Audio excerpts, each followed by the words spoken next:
My presentation is on the Louvre Museum. It was designed by I.M. Pei. His real name is Ming Pei, born in China in 1917. He came to America when he was 17 to study architecture, graduated from MIT, but continued postgrad at Harvard, where he won a numerous amount of awards.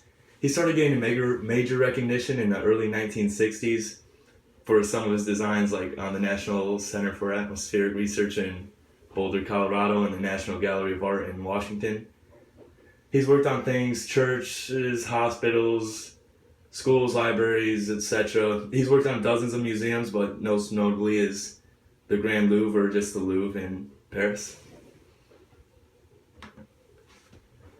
Alright, so the Louvre, it's considered by many to be the most popular art museum in the world. It's located in Paris, France. It attracts an average of up to 9 million guests per year.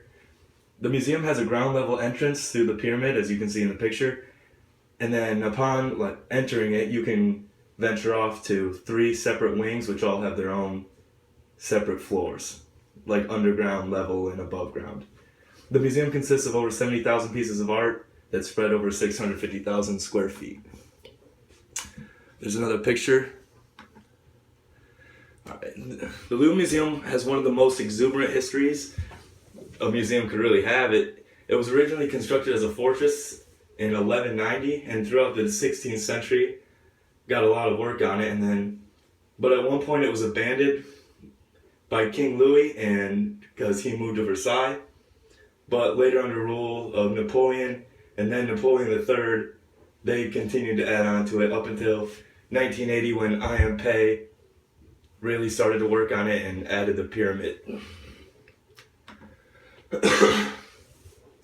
Given that the Louvre first went under construction in 1190 and has regularly been reconstructed over the past 800 years with major additions in the 1980s, it's no surprise that the Louvre has various architectural styles. The renditions are often referred to as the New Louvre, with the older ones pre-16th century as the Old Louvre. And then there's just a list of some of the styles included. There's a picture of the inside just to give you a nice look. Little overview. Another overview.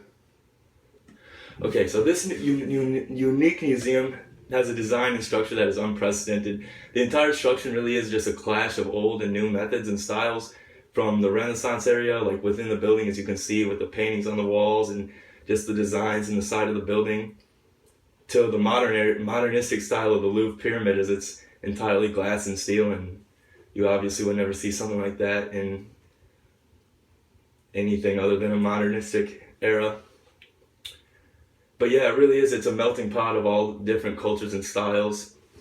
The pyramid is the focal point. That's where people are going to be attracted to. It's in the middle. The 2 wings sort of encompass it. It was originally created to be a fortress, but throughout the 16th century was transformed into a royal palace for the king. By looking closely, it's clear to see the influence of the Renaissance era, as I was already talking about, in the articulate details. This is the most evident, but there are also evident styles of the neoclassicism and the Baroque throughout the building. Within the building, the halls are long and wide and very tall. This would probably make it feel empty if it weren't covered from top to bottom in art. In my personal opinion, the Louvre is one of the most breathtaking architectural masterpieces in the world. To be able to see something that was started 800 years ago and yet still has a very modern appeal to it, I mean, that's just awesome to me, to see how all the different styles combined and all the different cultures from different generations. There's so many influences, and it came together to make what's a really awesome structure to me. Alright, thanks. Here's my sources.